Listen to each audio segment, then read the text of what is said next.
Hello, and welcome to the MVP Huddle. It's Casper and Cheryl here with I Am Love Builders, and we are just back from Texas from filming our TV series that will be coming out here on the 21st of November. But we have imported our Winnie with Love set. Yes, we have.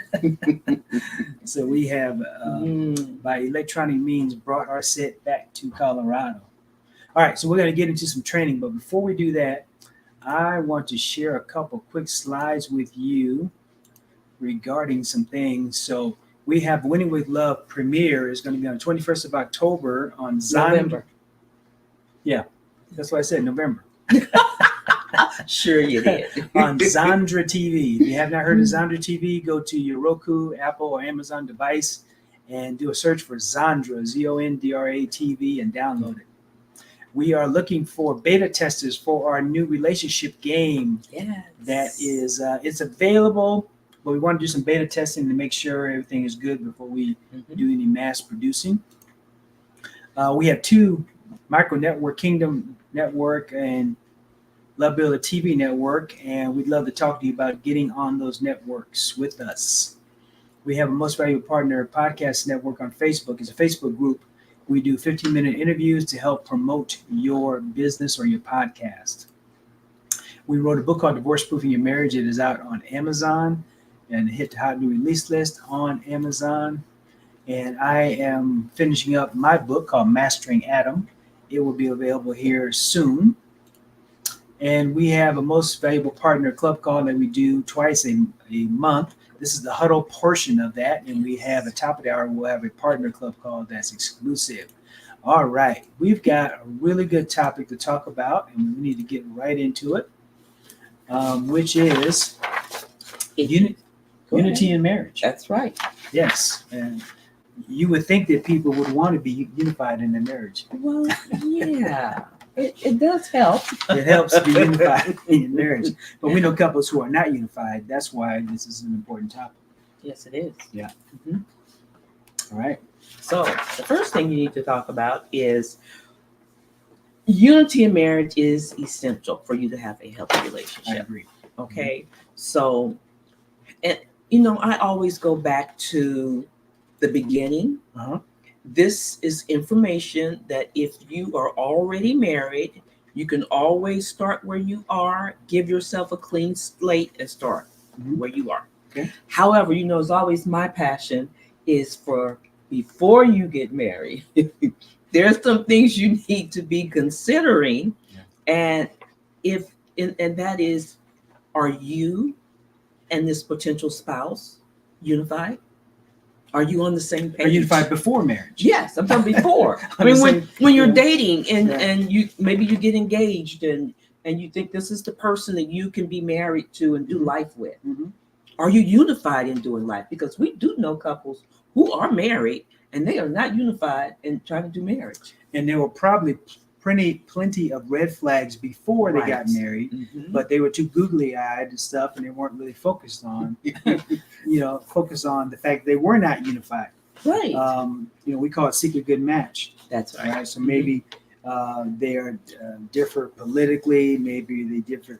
Maybe they're from spiritually, geographically, racially. Right. Just don't see things eye to eye. Yeah. They have less things in common, than not. They're just not on the same page. Right. And they like trying to put a square peg in a round hole. Yes, ma'am.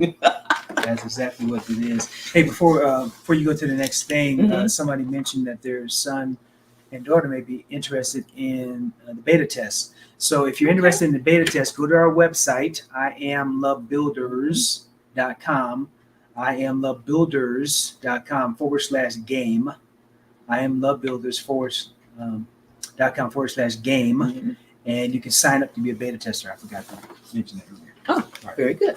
So you want to be loyal. Yes. So remember, you're a team. You're together. You're one. You should be, yes. And if you're in the kingdom, the scripture says you are, and the two become one. You're one flesh. Yeah. So you should be loyal. And the definition of loyalty goes beyond fidelity. it's about being fully committed to your partner's well-being Mhm. and in the relationship itself. Very good. I like So that. you want to be loyal. Mhm. You want to have a good, you're building trust. And that should start, like I said, before you get married. Right. When you're engaged, when you're dating, is there a trust bond between the two of you? Can you build trust? And that could take time depending on Mhm. the couple. I know for us, it was accelerated down to 45 days, basically. But some couples it takes longer, and maybe it's 6 months or what have you. So, Mhm. And so then the other one is challenges. How do you handle challenges? Now, when Casper and I was dating, I did talk to him about that. I yes, you did. because I wanted to know things happen in life. Yeah. Unexpected, unplanned challenges come. Mhm. How do you handle challenges? Right. What do you do? Yeah. Are you gonna sit on the couch and eat bonbons, or are you gonna just say peace, I'm out? I mean, In my what? case, you're going to clean. Well, yeah, he's a cleaner, which is good.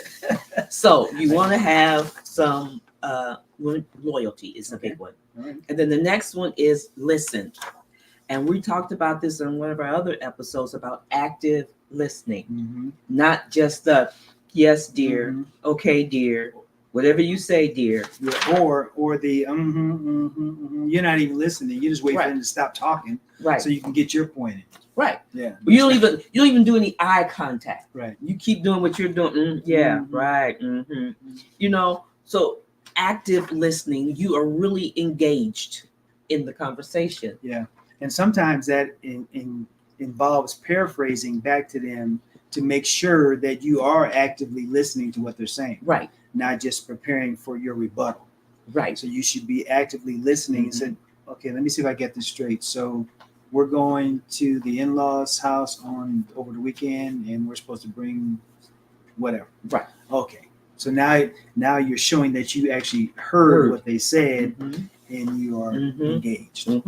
Okay. And then empathy listening is how listening with empathy can help us the two to understand one another. Right.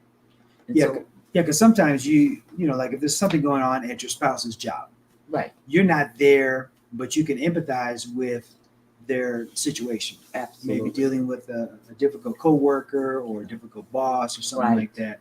So you're saying, wow, that's I hear what you're saying on that. That could be a challenge. Right. Yeah. So you want that. So another thing is practice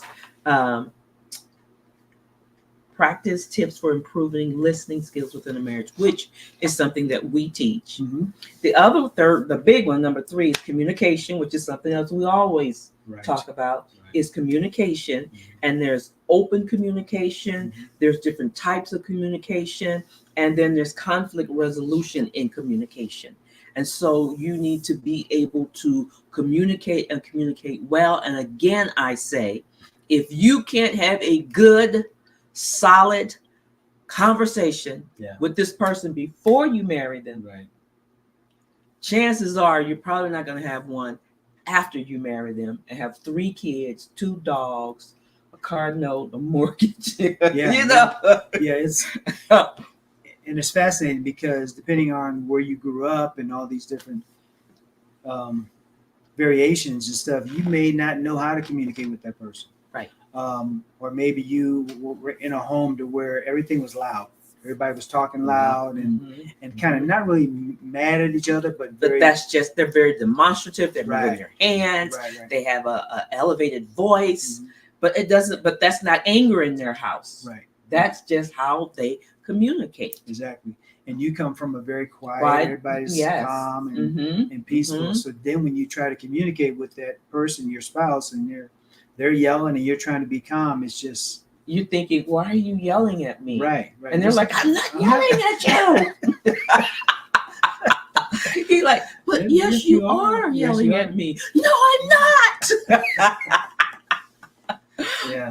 But it's those different types of things. And some families, early on with their children, they do family meetings. I know we did at our household. My father would call it family meeting, and we'd have open discussion. But in other families, that was not a thing, So when you two come together, Communication's big, guys. Yeah. You just really, and like I said before, you really need to research this, check it out before you say I do. Yeah. And if it's not working before you say I do, that could be a red flag that maybe this is not the spouse for you, potential spouse for you. Yeah. Maybe say I don't. And then the next one is patience. I got to tell you, patience in marriage is very important. I mean, you need to learn how to be patient with each other Mhm. and give each other grace, because none of us are perfect. Right. We all have our idiosyncrasies. We have shortcomings, false failures, little quirky things about us. Mhm. But be patient with your spouse. Well, sometimes it's hard to be patient because they're just driving you up a wall. And they know how to push your buttons to make you impatient. Okay. Well, were they doing that before you said I do? Probably, but I didn't see it because I was all googly eyed. Okay. Well, you need to cut out all the googly eyes and get serious. So if that's where you at, you need to cut that out. I mean, and he's not talking about us, because No. I grilled him on everything. Yeah. But yes, so patience is essential in marriage. I mean, because really, you want people to be patient with you. Yeah. So you need to also learn how to be patient with others. Right. And it's not necessary that patience is because they're getting on your nerves, but maybe they're trying to figure stuff out. Mm. Especially, young couples, when they get married in their 20s, they're still developing. I mean, they're still learning how to do. One of my coworkers used to call it adulting. They're learning how to do this adulting thing, So be patient. Okay. And then another one is try to be neutral. Yes. When your spouse comes to you with something and you say, that is about the stupidest idea. I mean, give them some grace and say, you know what? Yes. Okay, let me try to see it from your perspective. Maybe I'm missing something. Right. And you could easily be missing something. So just give them, try to be neutral, try to see it from their perspective. Yeah, don't be so, I'm trying to think, what is the word? So narrow-minded. Right. Or only stern about your view of the situation. Right. You want to be open-minded. You want to be neutral. And that, again, comes with good listening. You got to listen and try to put yourself in their shoes. Mm-hmm. Okay. All right. Well, we are close to the top of the hour. We have a lot more to cover, and we're going to do that in our Partners Club call here at the top of the hour for MVP members. But we are glad you're able to join us for this training. And like I said, we're going to cover a lot more and go into more detail on Partners Club call. Thank you guys for joining us again. If you want to be beta testers, you can go to our website, iamlovebuilders.com, and you can get more information about iamlovebuilders.com/game. Right. Get more information about the game. And you go to our website right now, get a free ebook. You can take the free 5-minute love assessment or 20-minute love assessment. Again, iamlovebuilders.com. We want you to become MVPs. Yes. Because that's when you're working on becoming an MVP and your spouse is working on becoming an MVP together, now you have something phenomenal. You'll have something phenomenal. And we always say, you know what? If you're not having fun, you're not doing it right. All right. We'll see you on the next training.